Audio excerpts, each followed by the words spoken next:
All right, I'm just going to explain the difference between the pens that I gave you. And if you want also, if you have like a regular ballpoint pen like this at home, this is a great tool to use. I actually spent much of my summer doing illustrations just with a ballpoint pen. Now you have a couple Sharpies, an extra ultra fine point, and then a fine point. It's really not that fine. It's like a thick Sharpie. And then you have the Pilot Razor points.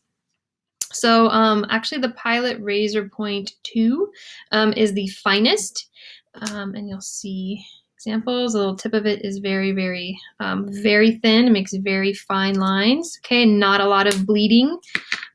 Same with the Pilot Razor Point. It's just slightly bigger lines. Okay, and they're great for doing really fine details. Once you actually start using like this, like back in the day, I used to think that an extra fine point Sharpie was so, like the lines were so skinny.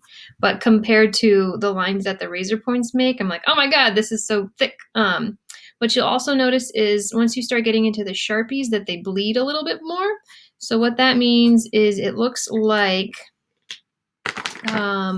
it looks like little swimming cells or something, and it has like little tiny balls at the end of the lines, and that's just an example of the bleeding. Okay, that means the marker, the wetness of the marker just spreads, which you probably already know that, and then the regular Sharpie, well, I don't need to tell you about that. That bleeds a lot. So typically you're probably not going to use this that much if we're doing really fine work, and you can see even more. Something also to notice is that typically with your pens, whatever you're using, it starts thicker, and when you swipe it gets a little thinner by the end. So if you're going to shade something in, you might want to work from darkest to lightest, darkest to lightest.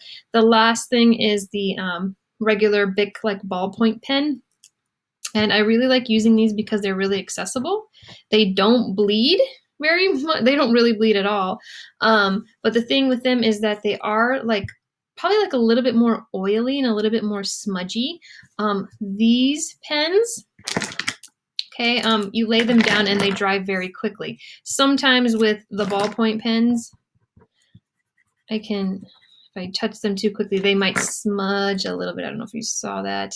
Just a touch, but it just depends if like it kind of sometimes gets goopy at the end of this when it sits for too long. But that's it. So we'll start working with our pens now.